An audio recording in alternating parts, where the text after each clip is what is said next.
everyone, welcome back to this channel. Today we are going to talk about sarcasm.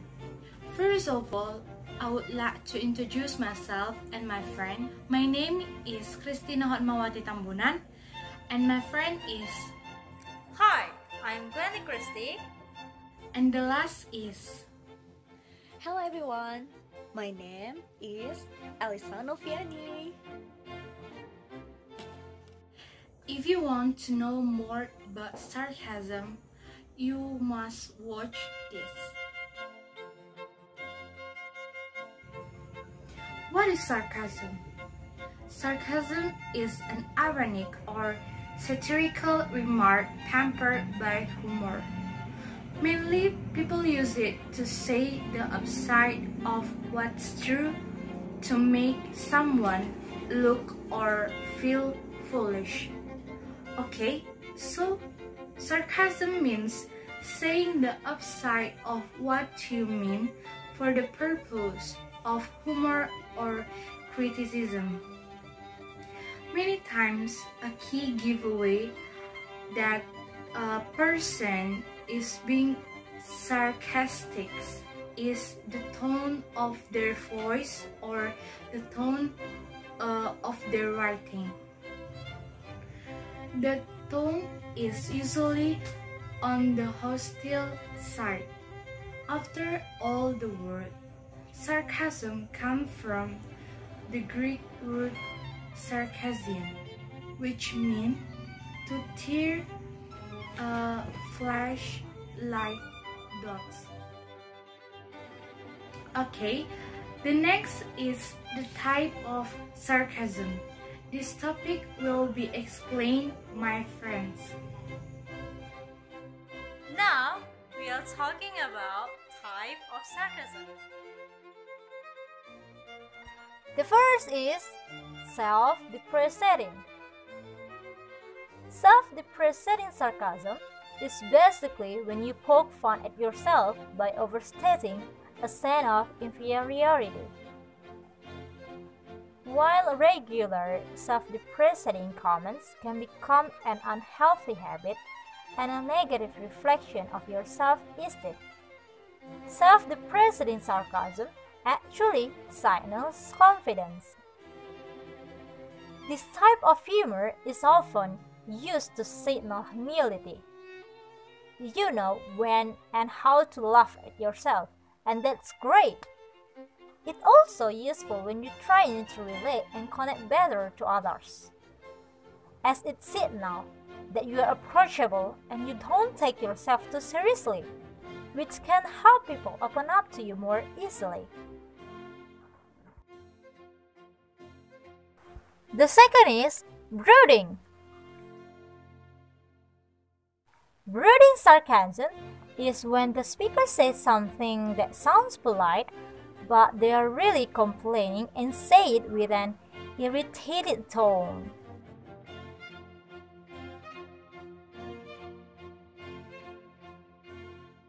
The third is deadpan. Deadpan sarcasm is delivered in a completely serious tone without any laughter or emotion. This can make it quite difficult for others to detect the sarcasm and can leave them wondering for a few minutes if you are hilarious or actually a psychopath. Next, polite. Polite sarcasm may be the sneakiest, most vicious of all. The speakers appear to have said something polite, but it's only minutes later or longer that the recipients realized that kind remark was actually sarcastic. Kind of like a backhanded compliment. The next is obnoxious. Obnoxious sarcasm is the least likely to make you any friends. It's rarely very funny or clever.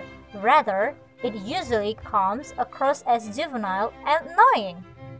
Avoid this type of sarcasm unless you want to become known as a jerk of the obvious. The next is manic. The person delivering these types of sarcasm looks, well, manic. Their tone is unnaturally happy and exuberant, but clearly they are anything but. And the last but not least, raging. Raging sarcasm relies mainly on exaggeration and often violent threats. Keep sharp objects away from the person delivering this type of sarcasm, just in case. Hello there, Elisa is here, and now we're talking about why people use sarcasm. So, why do people adopt sarcasm in the first place? Sarcasm happens for 3 reasons. The first one is insecurity. Whenever someone around me adopts a sarcastic tone, I immediately try to gauge what they are feeling insecure about. For some, using sarcasm or teasing is a way of avoiding confrontations because they are afraid of asking what they want. Sarcasm example: mother to son who wants him to save before visiting grandma. Wow, grandma always did love that mountain man look.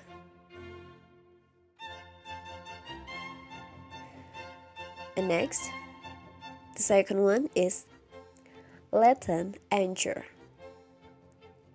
Sarcasm can also be passive, aggressive, or as a way to assert dominance. For someone who is angry or upset, but is too afraid to bring it up, will often use sarcasm as a disguise barb. And sarcasm example: wife to husband after husband forgot to take out the trash. Gosh, I love when our house looks and smells so clean.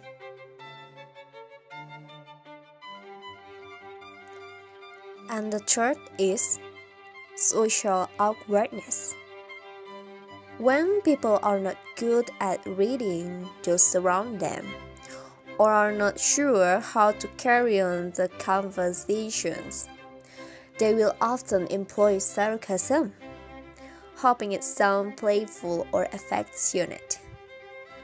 This is another kind of insecurity, but you will often hear loners at parties or networking events use sarcasm as an attempt to lighten the mood or bond. Unfortunately, it tends to have the opposite effect. Thesis tends to rate sarcastic incidents as malicious and annoying. For example, men at networking event. The buffer spread looks great. Guess it mirrors this company's portfolio. Well, sarcasm is not only hurtful, it is also the least genuine mode of communication. I think that's all. Thank you.